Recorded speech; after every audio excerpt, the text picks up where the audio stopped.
জুলাই গণ অভ্যুত্থানের স্মৃতিচারণ করতে গেলে প্রথমেই উঠে আসে নারীদের সাহসী ভূমিকা। অগ্নিকন্যাদের অবদানের স্মরণে পালিত হচ্ছে জুলাই ওমেন্স ডে। এই উপলক্ষে সোমবার সন্ধ্যায় কেন্দ্রীয় শহীদ মিনারে শুরু হয় চলচ্চিত্র প্রদর্শনী ও সাংস্কৃতিক অনুষ্ঠান।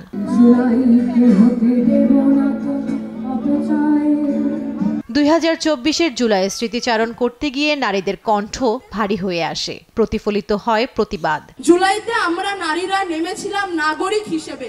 একজন নাগরিকের যেই সমস্ত দায়িত্ব সেগুলো যেন আমরা কটূক্তি ছাড়া পালন করতে পারি, একজন নাগরিকের যেই সমস্ত অধিকার সেগুলোও যেন আমরা কটূক্তি ছাড়া নিজেদের জীবনে পালন করতে পারি। শুধুমাত্র এই কারণে আমরা জুলাইতে নেমেছিলাম। নারী হিসেবে, শোপিস হিসেবে আমরা কেউ জুলাইতে নামিনি। আমাদের সন্তানদের উপর রাষ্ট্রীয় বাহিনী লেলিয়ে দেওয়া হয়।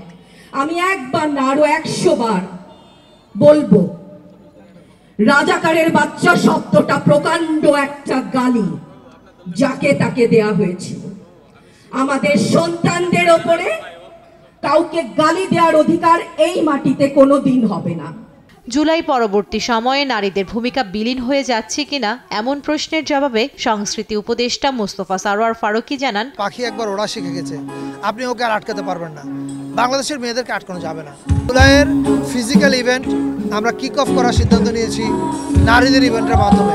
এটা একটা সিগন্যাল, এটা একটা বার্তা যে নারীরাই আমাদের পথ দেখিয়েছে।